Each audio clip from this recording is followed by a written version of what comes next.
Symbolic magic continued into our dispensation. Joesph Smith and others of the early brethren used amulets, charms, and magical sigils. Symbolic magic played an important role in the restoration of the gospel.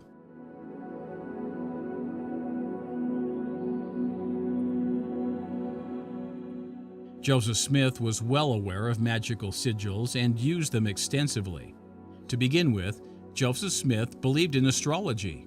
Joesph was born under the governing planet of Jupiter, which, in large part, influenced his actions in life.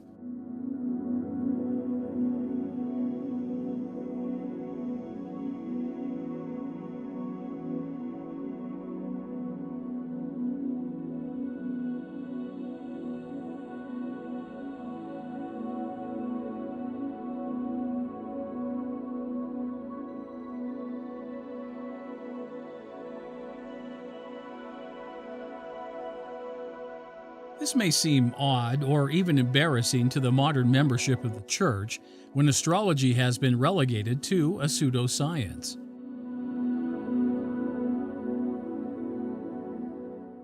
But the Lord never chastised the prophet for this belief and practice. Indeed, the Lord practices astrology himself. It was the pre-mortal Jesus Christ that commanded ancient Israelites to follow the phases of the moon to establish the timing of their feasts, as the Church itself acknowledges in its Bible dictionary.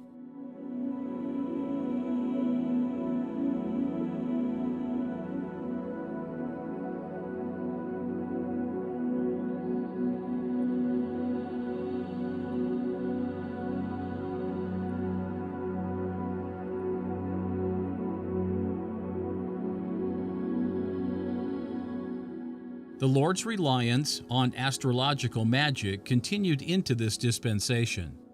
Joseph's 4 yearly visits to the hill Cumorah, culminating in the acquisition of the plates, took place on the day of the autumnal equinox.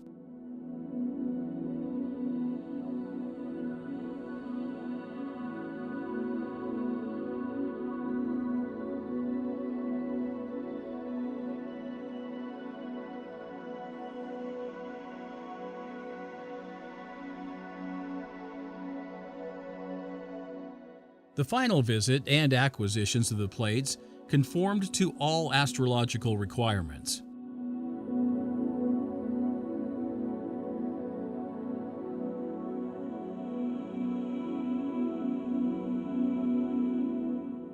Early LDS temples were constructed along astrological lines.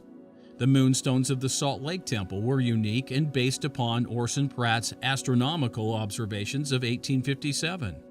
The stones were arranged around the temple, with the stone representing the 6th of April being placed on the central eastern tower. The east tower was also the location of the inscription stone, announcing that the temple was begun and completed on the 6th of April.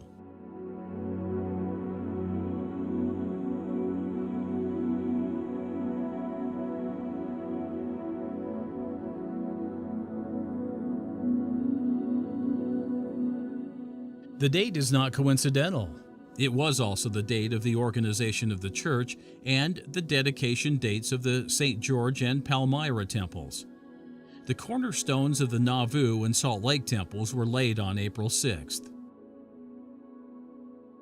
In keeping with his astrological ruling planet, Jupiter, Joesph Smith kept a protective amulet, a silver medallion.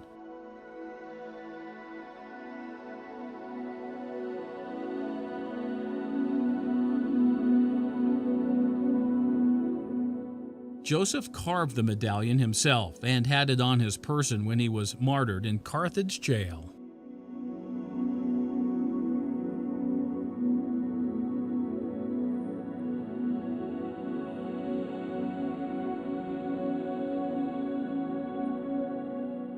Though thought originally to be a Masonic emblem, it was a Jupiter talisman, made after instructions for making magical seals or talismans. In other words, it was a sigil.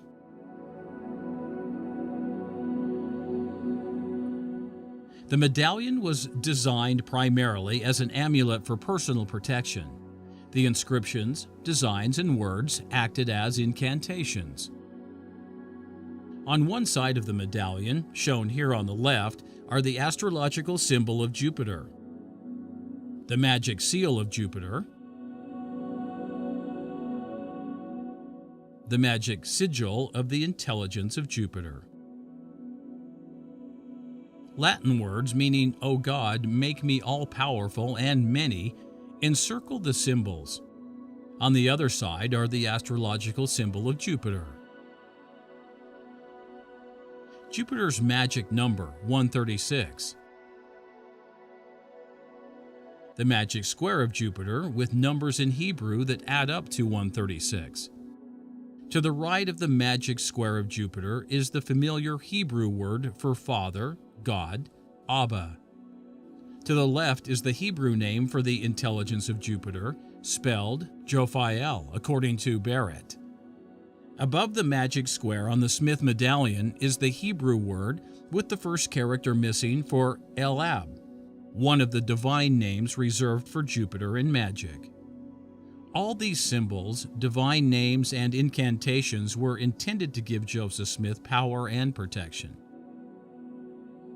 The talisman was also used in conjuring up good spirits, something Joesph Smith was particularly adept at.